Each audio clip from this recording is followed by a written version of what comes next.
What's up, everybody? It's Tuesday, August 1st, 2017, and it is the 2,885th day that the U has not beaten FSU in football. We're already into August, getting getting football. As a matter of fact, the Hall of Fame game is Thursday, and I think that's the Cowboys and shoot, I don't know. It's the Hall of Fame game. Next weekend would be the first full weekend of preseason games, so football's right around the corner. I probably need to start doing some fantasy mock drafts, so I can see who I need to grab out there. Been a lot of changes, and a lot of the rookies got some promise to it. So we'll see what happens. I don't have a lot of stuff, but I didn't want to go 3 days without updating information. I just felt like it'd be easier to do it this way. Um, Yesterday, the trade deadline wasn't a lot going on, not big name trades because everybody did their little parts before then. And then, like I said, some players, got moved around. But the big names, two big names, the Yankees were able to get the pitcher Sonny Gray from Oakland, and that really helps them out. Uh, kind of shore up that starting rotation. They have Sabathia. They have Tanaka, who's been up and down, and Pineda as well. And so what they're getting out of Sabathia is actually very good. They're very fortunate to be getting the good play out of Sabathia. So, but grabbing Sonny Gray, who's a potential ace on any other team, is big for them, and so they're going for it all on the stretch run there. So it'll be interesting to see what the Yankees do now that they have picked up Sonny Gray. The Dodgers pick up Yu Darvish from the Rangers. They are willing to take on his mechanics problem. They say he was tipping his pitches in Texas. So the Dodgers say he'll be fine with them, and they can probably fix that if they consider that a problem. So the Dodgers are ready for the stretch run as well by picking up Yu Darvish. It's actually very big right now because, as I mentioned before, with Kershaw being out for probably another couple of weeks, it'll be interesting see if Darvish can take on filling that void until then. Of course, he is not Clayton Kershaw, but he is expected to at least give them some good starts and not lose every start. Because obviously, if he's losing every start or not doing well in those starts, then the Dodgers have wasted some future on him. So we'll see how that goes. Baseball, it's now August. Teams going to be jockeying for position. The teams that want to make those moves to feel like they get over the hump, they're going to do that. The Cubs have started gelling, so that's going to be pretty interesting from a baseball standpoint.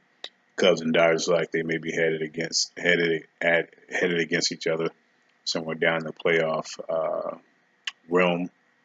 So we'll see how that goes. From the American League, the Yankees are positioning themselves to do something. Right now, the best team has been the Astros. The Houston Astros and I think they're getting Dallas Keuchel back if he's not already back. He'll be back soon. So the Astros hope they will be primed and ready to go. Carlos Correa probably has another week or so on the DL, and when they get him back, uh, the Astros select they'll be ready to go against the Yankees uh, sometime in the playoffs. Again, I'm not mentioning all the other teams, but other teams are going to have a lot to say about it, so we'll see how that goes as well. But those are the top teams that look like they'll be in contention for getting things done. Speaking of baseball and speaking of the Cubs, John Lester hit the 2,000 strikeout milestone, and at the same time, he hit his first home run, first major league home run. So that's a pitcher that's always big, and he got his 2,000 K milestone. So congrats to him. And Max Scherzer from the Washington Nationals, he hit his first home run as a pitcher in Major League Baseball. Unfortunately, he got hurt. I think he tweaked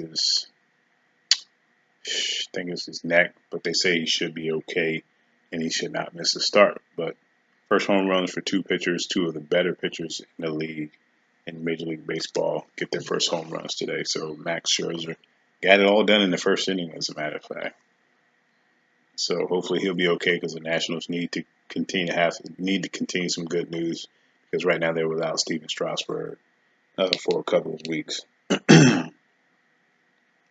Only a couple more notes here. Rockets GM Daniel, I think it's David or Daniel Morey. He's saying that maybe might not be a bad idea to end the NBA awards, in particular the MVP awards. He says they don't put enough focus on wins. All I have to say is that it's pretty amazing when you want somebody to win and they don't win. All of a sudden now, the awards are uh, not big anymore. They're not what they are, or they're not fair anymore. I'm pretty sure there are other players that have won the MVP award and they didn't have the best record in the league. They weren't on the best team in the league, and even in this particular situation, James Harden wasn't on the best team in the league, and yet he should get MVP. I guess he's just comparing him to who he beat out for it, and so that's the reason why Moore is making that argument. Now, if it had been Steph Curry, he probably would have had an argument.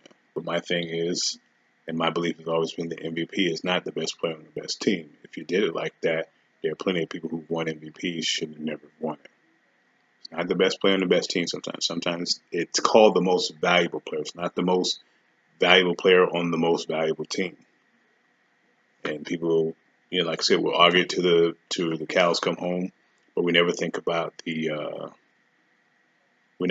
what the actual meaning of the award is supposed to be. It's the most valuable player. The most valuable player does not necessarily mean uh, the guy who's got the most wins. I mean, it doesn't necessarily mean he's got the most. I mean, it doesn't mean that he made the team have the most wins. He's got a supporting cast. He didn't have supporting cast. Would he win 50 games? No. There's plenty of elite players that are on bad teams. Russell Westbrook wasn't on a bad team, but he wasn't on a great team. Whether that's his fault or not, or the front office, doesn't matter. Russell Westbrook did something that was only done one time in the history of basketball, and that's an entire season triple double. And to me, he deserved to get it. Teams still make the playoffs, so I don't know what else you want.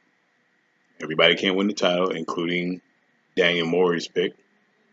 Uh, James Harden, he didn't win the title, and he didn't. He couldn't be the San Antonio Spurs team. So, uh, not to pile on, but Daniel Morey, get over it, and get over it and just move on. It happens. Everybody who should win the MVP doesn't win it, and some people who win it probably necessarily shouldn't get it. But hey, you can argue it for everybody. And I guess he felt that James Harden should get it, but then that would have made two times, and the only two times somebody got triple double in NBA history for a season wouldn't have won the MVP. Anyway, it's just sour grapes. Get over it. Move on, bro. Lastly, I'm just going to make this real quick. Uh, Ray Lewis had some comments concerning Colin Kaepernick, and his advice to Colin Kaepernick was to just be quiet and play and show what you can do in the field. What you can do in the field has nothing to do with what Colin Kaepernick was protesting about. Ray Lewis, I'm gonna need you to open up your mind a little bit more because you're not getting the picture, or you're not even trying to see the picture, or maybe you get the picture but you're not trying to address it. But him being quiet and just playing on the field, showing what you got, has nothing to do with it. He doesn't have to prove to anybody that he can play. His numbers prove that he can play. And again, anybody who thinks that this guy doesn't have the numbers to play in the NFL, uh, you're just seeing what you want to see. So, um, I just thought uh, it wasn't thought through what Ray Lewis was trying to say. So, um, again, like I said, if you don't really know what to say, if you're not sure what to say, if you worry about saying the wrong thing, and I guess sometimes people don't even think they're going to say the wrong thing. They don't consider it. They don't think about that. But if you worry about the backlash, if you're somebody who's come from a background where you've done some bad things and you've gotten a second chance, I would like to think that you would want to give somebody a second chance. And I don't even think Colin Kaepernick deserves a second chance. It's not about deserving a second chance. He didn't do anything wrong to get a second chance. He should be able to play football. It's not a second chance. This is not a second chance situation. But for those players who've gotten second chances and think, okay, this is cool, come on, man. It's cool to say these things. Just be quiet. Enjoy the second chance that you got. Enjoy the fruits of your labor. Enjoy what you've done. I mean, Ray Lewis shouldn't even play football anymore. But my thing is I don't understand why people need to be quiet for things that they honestly believe in and that they want to stand for. I mean, we had said that back in the 60s and 70s when Kareem Abdul-Jabbar and Jim Brown and Muhammad Ali were saying for the things. Just be quiet and play. Come on. Anyway, that's all I wanted to say on it because I've done more yapping on Colin Kaepernick than I really wanted to, or yapping on the situation and addressing things that people say. It just doesn't make any sense. But everybody's going to have their own opinion. It is what it is. Uh, Nevertheless, if something comes up that's of some kind of significance for me to respond to, then I'll do that. But every response, I'm not going to have that. I'm not gonna address. So we'll see how it goes. Anyway, football's coming down the pipe. College and pros. Baseball's still going on. NBA always going to have something going on. Plenty of players still not signed, still moving around the rosters. So if it happens and it's of significance, we'll address it. In the meantime, you guys take care of yourself. God bless and free Colin Kaepernick. Peace.